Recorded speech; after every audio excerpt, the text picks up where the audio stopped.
Wairuji Khalsa, Wairuji Ki. The Sabro Institute, the world's first Sikh defense and security think tank, recently released a new piece breaking down an AI-generated response to a question asking, how would one go about undermining and destroying Sikhi? I highly recommend going and reading it for yourselves, as Sabro Institute also provides a list of countermeasures Sikhs could and probably should implement to guard ourselves against anyone wanting to employ those tactics. What I wanted to convey in the following was some of my own thoughts after reading it, to help highlight and further this important discussion. As I read Sabro Institute's analysis, I was immediately reminded of Chanakya Niti, studied historically in the Anandpur Darbars of Guru Gobind Singh, and even transcreated by Kavi Sainapati, the author of Gur Sobha. In particular, the concept of Bhed, the fourth element of the strategy set, Saam, Daam, and Bhed, came to mind.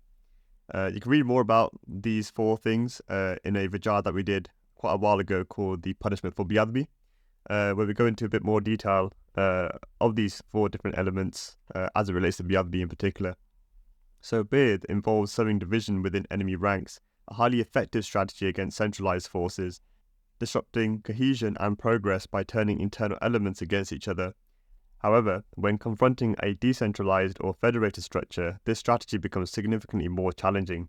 Those forces that are sufficiently federated or decentralized are like a network of nodes, so that if anyone goes down, numerous others are still operational, pursuing the same overarching objectives independently. In fact, this may also help increase the likelihood of success as well, since it encourages a kind of economic competition that we see in free market systems as well, where multiple private entities are trying to one-up each other to produce a better product or service and to secure a profit. Each company or node in the market, the network, may have its own corporate policies, organizational structures, and unique selling points to leverage in order to compete. Those familiar with my stances will know that I'm a strong proponent of implementing a similar approach for the Guru Khalsa. The Azadist conception of a modernized missile system is built upon this idea of decentralization, where each missile establishes their own maryade relevant to their own situation and context. They could also determine their own hierarchy structures as well, management styles, recruitment criteria, uniforms, etc., etc. But what is the Khalsa's role or objective? Khalsa Raj. How will it work? And how you get there, again, doesn't need to have a unified Panth-wide consensus. Rather, those missiles who clearly lay out a vision and a roadmap will be able to validate their ideas by trying it. The Panth will see which interpretations, maryade, organizational structures, etc. were the most effective by virtue of their results. Other missiles can take those learnings and incorporate it or adapt it, thereby increasing general innovation towards establishing lots of Raj, all contributing towards a global Khalsa Raj. This way, not all our eggs are in one basket, and it makes the task of an external hostile force very difficult, since they would need to devise bespoke strategies for each missile, who would similarly be devising the bespoke defense strategies in this competitive and innovative environment. Once one missile goes down, it would communicate lessons to other missiles who adjust to avoid the same pitfalls. A hostile actor may be able to take down a few nodes of this network, but it's very difficult to take down the entire network in one go, as it is with a centralized system with a single point of failure. Historically, when the Panth attempted missiles before, forces like those of Abdali never managed to destroy the Khalsa during his time through his military efforts, and instead, the Khalsa bounced back stronger than ever. With modern technology, even small units can overpower a much larger foe. The democratization of technology is a great equalizer. No external force dismantled the missile system. It was our own attempts under Maharaja Ranjit Singh to centralize that brought it to an end. And the only reason he could do this was precisely because he only had a handful of missiles. There was not enough decentralization. But if you had hundreds, thousands, perhaps hundreds of thousands of missiles, then it becomes a near impossible task to bring them all under one banner, which Maharaja Ranjit Singh didn't do entirely either. I recommend reading or listening to the Taram Yudh Pipeline white paper published by Bunga Azadi for a vision for a modernized missile system and how to get there, taking into account the lessons from our Panth's attempt at it prior. But for now, it is imperative to highlight that we as a Panth today must become effective at operating in a decentralized manner. This requires institutions that can arbitrate disputes in peaceful and professional ways, thereby offering alternative avenues to express disagreement that is far less resource intensive than a physical violent conflict between nodes/missiles. As Sabro Institute mentioned in their article, having conflict mediation units will be key. Bunga Azadi offers a structured debate format that we are trialling at the moment on the more general topics, but there is no reason why the same format can't be used as part of dispute arbitration processes by a whole industry of Sikh conflict resolution organizations, a type of modern missile. and there should be many of them to choose from, not just one. If we try to centralize authority in a single or handful of ducts that are already dysfunctional in many regards, let alone in their ability to arbitrate disputes, you could even argue they are a source of it, then you'll establish single points of failure that everyone becomes reliant on, which in turn become big targets for enemies to try and corrupt or even dismantle on their terms. But if we already as a band redefine how we understand ducts, not to be these circuses for Sikh popes and attempts at a kind of Sikh Catholicism, but actual Khalsa political buildings, forward operating bases or embassies with very specific focuses all over the world serving as platforms to deliberate amongst missiles, then if any one becomes corrupted or dysfunctional, the missiles can easily switch to another or set up new ones. When it comes to Rajniti, fluidity, flexibility and functionality is paramount for political success. More on this concept can be found in our Sikh Spaces section of Bunga Azadi's Vichar repository at bungaazadi.com.